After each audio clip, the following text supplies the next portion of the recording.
শুভ দুপুর বন্ধুরা, চলে এলাম রান্নাঘরে। আজকে কি কি রান্না করেছি সেটা আপনাদের সঙ্গে শেয়ার করব। এখানে এই যে বেগুন ভাজি করছি, ভাত রান্না করছি, পাশের চুলায় ভাত হচ্ছে। শীতের দিনে কিন্তু এরকম গরম গরম বেগুন ভাজি খেতে বেশ মজা লাগে।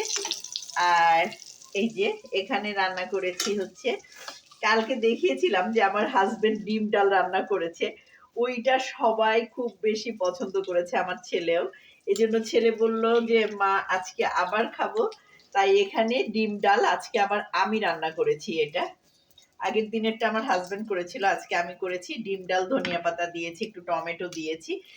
ডিমটা বেশ মানে একদম ভেজে নিয়ে তারপরে ইয়ে করেছি আর কি, নামানোর আগে ঝোলে দিয়েছি, ধনিয়া পাতা দিয়েছি।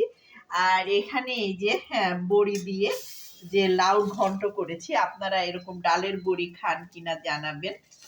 দেখেন এই যে ডালের বড়ি দিয়ে লাউর ঘন্ট করেছি ধনিয়া পাতা দিয়ে, এটা খেতে মজা লাগে। এই তো দুপুরের রান্না, বেগুন ভাজি, ডালের বড়ি দিয়ে লাউ, ডিমের তরকারি, এই যে ডিম ডাল।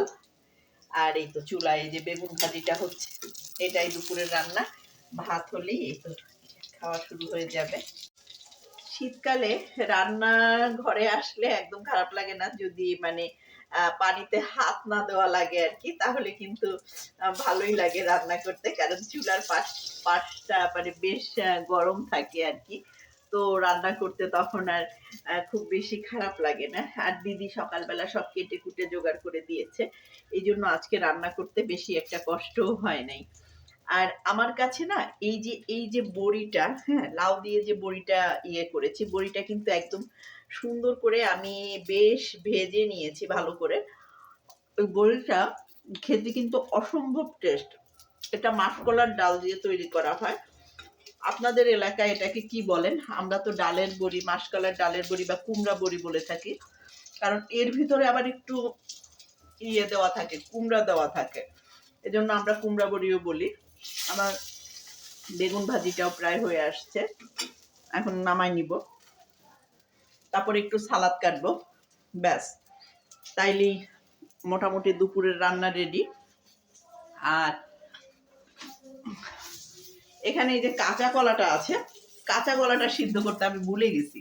এই কাঁচা কলাটা এভাবেই আমি খোসা সহ এই যে এরকম করে কেটে নিই, আগে পিছে কেটে ধুয়ে এটা সিদ্ধ করে, এটা যদি আপনি পেঁয়াজ রসুন ভেজে একটু কালো জিরা ভেজে পাটায় বাটেন, একটু ধনে পাতা দিলে দিতে পারেন, তাহলে কিন্তু খেতে এটাও বেশ মজা লাগে। কাঁচা কলার ভর্তা সাধারণত বাচ্চারা খেতে চায় না, কিন্তু এভাবে একদিন করে দেখবেন সবাই খাবে।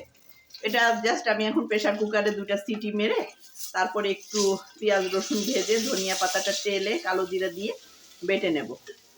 ব্লেন্ডারেও বাটতে পারেন ইচ্ছা করলে, তাহলে কিন্তু খেতে বেশ মজা লাগবে। যাই হোক, সবাই ভালো থাকবেন, টাটা, আর টেক কেয়ার।